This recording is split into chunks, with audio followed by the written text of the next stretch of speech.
Hello, and welcome to the Guest EdTech Virtual Summit Dubai. We're pleased to introduce you to Margaret Allen, Curriculum and Education Specialist from Renaissance Learning. We hope you enjoy the session, and over to you, Margaret. Thank you, Sarah, and welcome to everybody in these strange times. Virtual seems to be the new best used word in the dictionary. I want to talk to you about some of the things that maybe we can offer both customers and non-customers by way of resources and ideas. So let's get started. So we have a UK office and a US office. So some of you may be following the curriculum based on the standards in the US, whereas some of you may be looking at the national curriculum in the UK. So we do have these two websites. One is .com and one is .co.uk. And if you're a customer, you'll find links to some support documents around the use of STAR assessments and accelerated reader. If you're a non-customer, you may just find some information there of value. Renaissance everywhere, the idea being that, wherever you are, whether you're isolating at home, teaching from home, learning from home, a parent or a teacher, we've got some things out there that may support these slightly strange circumstances within which teaching and learning is taking place. By way of a bit of background, I'm a primary school teacher, and so I tend to veer downwards towards the younger end, but everything I'm saying can obviously be adapted accordingly. And one of the things that we do and are quite proud of is the way in which we assess children so that we find out exactly where they're at. And we do that through a number of ways. One of them is Start Early Literacy. And this is a particular favourite of mine from the Renaissance solution, because it looks at how children learn to read. We all know that reading is much more than just barking words off a page. So children need to have the requisite skills to be able to go beyond decoding. And so parents who sometimes say to us, my child can read a much harder book than this, they might be able to open the pages and move them along, but are they understanding? So Start Early Literacy looks at different domains to see which aspects of the decoding journey, the decoding process, the children are able to move on to where they will begin to comprehend. And it looks at it with regard to graphemes and phonemes. And for some of you, that might be a completely alien pair of words. But basically, how does the letter A or A or R, that's a phoneme, and a grapheme is the way in which it's depicted, which is obviously by the letter A. And just by interest, we have in the English language, we have 44 sounds, so 44 phonemes represented by 26 graphemes. So it's not an easy language. The way in which we assess children, we use a computer adaptive technology, and this is part of our STAR assessment suite. So we have STAR Maths and STAR Reading. And if this were a PowerPoint, this slide would be building. And you can see that you've got some green blobs and some red blobs. And the test starts with a very easy question, so the child can feel comfortable. And if that child gets the answer correct, it gets slightly harder. And if they get that one correct, it won't move, it won't change until they get one incorrect. So you can see here, it's going up. They got that one wrong, so it's dropping down. And then they got that one right, so it's back up again. And you can see that this is going along. And you'll notice that the grey standard error of measurement is getting smaller. So by the time they get to 34, the system is pretty comfortable that this child knows what they're doing and will be best suited to have books of a certain level or maths at a certain level. And this was just to give you an example of the sorts of questions that might get asked. So this is a child who is deemed to be reasonably comfortable in maths. He's probably 10 or 11. So the first question he gets looks like this. He gets that incorrect. So it drops down slightly. And he gets that one incorrect. And he gets the next one incorrect. So the system is adapting to how this child is perceived to be coping with the level of questions that are being asked. And you can see that very quickly, the system has gone right back down to single place value, jumping in numbers of 2 or 1. And that's how effective it is. And what's really fantastic about this test is that as a teacher or as a leader, you get this report. So here's a report of a year 4 class. In fact, I would say it's a year 4 year group, so probably 2 classes.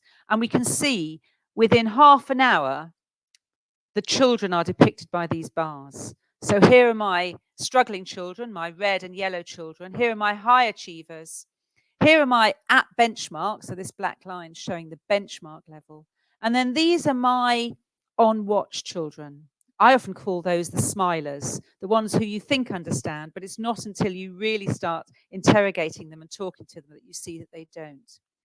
To have this amount of detail and information after only half an hour, obviously always assuming that the children have access to computers all at once, is absolutely amazing. And I don't know of any teacher who isn't fascinated to see this graph, which is arguably the most informative graph, informative report that the system offers.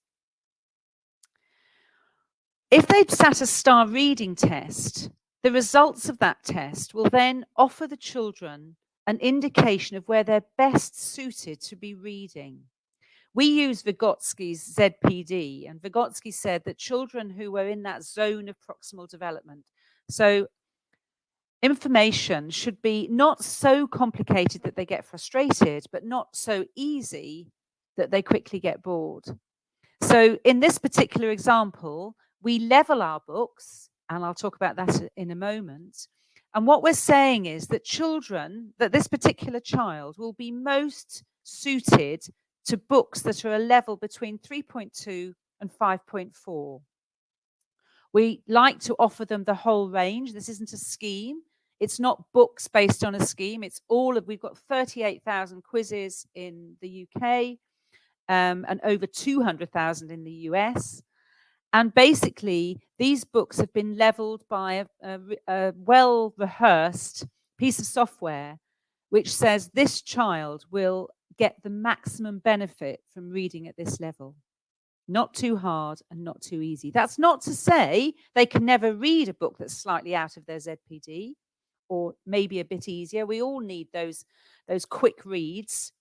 It's hopefully not only giving the best type of book, it's also giving them the encouragement to be excited and engaged readers. That's what's at the heart of this program, written originally by a mother who was keen to get her 9-year-old son reading. She wrote quizzes for him. That was about 35 years ago. And as a result of that, her husband then started converting the information from the quizzes into an Excel spreadsheet. And we now have Renaissance learning globally. So I like to include that as part of the journey and story. We did some research in 2011 around over 2 million children. And we found that if they were reading for between 15 and 44 minutes every day, they were showing all the right signs of being effective readers. They need to have access to reading material. Now, 44 minutes is quite a lot of time, especially in the classroom when it's so full of other expectations and challenges. So at a minimum, you should be expecting your children to be reading for 15 minutes a day. And if they're using Accelerated Reader for their quizzing, they should be averaging between 85 and 95% correct in the quizzes that they're taking. Obviously, if they're always getting 100%, they're probably reading books that are a bit too easy for them. And obviously under 85%, maybe they haven't read the book or they haven't understood the book. I mentioned earlier about the quizzes. And there's, again, a US version, .com, and a UK version, which is .co.uk. This is a freely available website to anybody who's looking for books. Although Bookfinder only shows books that have been quizzed, because it's a repository for our quizzed books, if you are an educator who is looking for books on a particular topic or genre or a certain level, this is a great stopping place. You can go in there, you can filter down. There's an advanced search here, and you can filter down looking at topics, subtopics, and gives you, within 2 or 3 clicks, you could have 40 books that are suitable. So do use that website. As I say, it is available to anybody. We also have a digital library, which we call Myon. And Myon is a repository of over 7,000 books, but it's not just ebooks. It has a whole set of tools that enable the children and indeed the teacher to engage and enhance the whole reading experience. So it may be that you choose to share a book on a whiteboard in a classroom, and you talk about the book and you dive into it and extract some information. Maybe you're teaching children to take notes. And basically, it can appear on a tablet, on an iPad. They can also download books on 20 books on an app. But if you've read this book in class with the children, or maybe in a small group, or children been reading pairs, they then have access to these books 24/7. So they can go home and reread those books, either with someone or on their own independently. They can make notes, all of the tools that enable them to generate post-it notes and a writing journal. Enables you as the teacher to develop those skills with the children around a whole tranche of books, which can also be searched, can be allocated. If it's linked to Accelerated Reader, they'll be offered books at the right level. So it's a very strong integrated system. Here's the example. So here's a book on Dracula. You can see the information that the child gets when they're searching for that book. It may be that you allocate books to the children, which would also ensure that you're having some say in the material that they're reading, particularly if it's under the umbrella of maybe Africa or floating and sinking, whatever your topic is that you're wanting to dive into. And then as a teacher, you get all sorts of reports, so you can see how often they've engaged. You know, reading is challenging, unlike maths and writing, where you have the information in front of you. With reading, how do you really know how much they've read? So on Myon, they can't just flick through the pages because it won't allow them to finish that book, because it's calculated how long it should take to read that book, for example. How many books did they complete? How many pages did they complete? Where did they read? How long did they read for? So there's a lot of information there that you can glean from that to ensure that you are getting the engagement that you would hope for. So having STAR and Accelerated Reader and Myon as a complete solution can offer you access for children 24/7 reading material, but also some of that important assessment and discernment of where they are and where they need to go next. And the final thing I want to share with you in a little bit of detail are what we call our focus skills. So I'll just describe to you what a focus skill is. So imagine we're thinking about the national curriculum in the UK.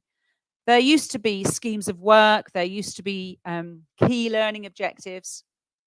And if we imagine these elements being depicted in this picture here, and we can quickly see that A is a key focus skill. It's a key aspect of learning which will impact the way in which children will access other learning, other skills, other learning objectives, what we actually call at Renaissance learning progressions. So we have learning progressions and focus skills for both reading and for maths. And we can see here that A and I and H are key, and therefore they're critical. And the best example I can give you for a critical focus skill would be place value. It doesn't matter which country we're in, which language we're speaking. Children need to know the difference between hundreds, tens, and units. What they may like to know, but may not be critical in their learning, which could be N here or C, might be Roman numerals. It might be part of the curriculum, but if they didn't learn it, it wouldn't be the end of the world. So if we think of those focus skills, and as I say, we have it for maths, here are the learning progressions for maths from reception all the way up to year 11. and the equivalent in the US. And you can see the different concepts being addressed down here. So these are all of the learning progressions, which actually we worked with the NFER in the UK, and they mapped all of the national curriculum steps against our learning progressions. And it was as a result of their research, where they were working with us for 9 months, that they identified these focus skills. And we can see here similarly for reading, they are the main concepts, again, for reception through to year 11. And these workbooks that we have now made available to anybody that would like to download them are a list of the key elements that children need to address in their learning in order to progress through the different year groups and the different aspects of learning that they need to glean in order to build. In fact, the NFER referred to them as the building blocks of learning. And there's information on this website. The workbooks are downloadable both for reading and for maths.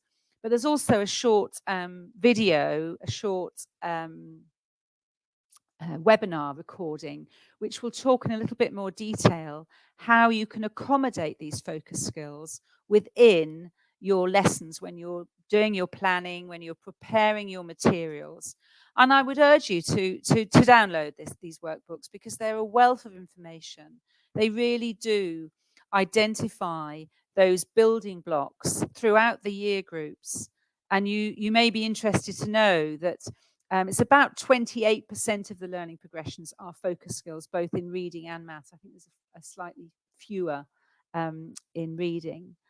And each of those steps, I'm sure, will correlate if you're teaching maths, if you're using a maths program or a maths scheme to teach your children, they will correlate directly with the learning progressions within those workbooks.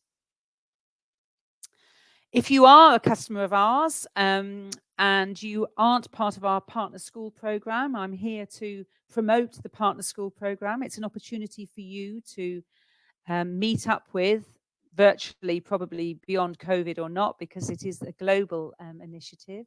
But it enables you to share ideas and learn from people who perhaps are a bit more experienced.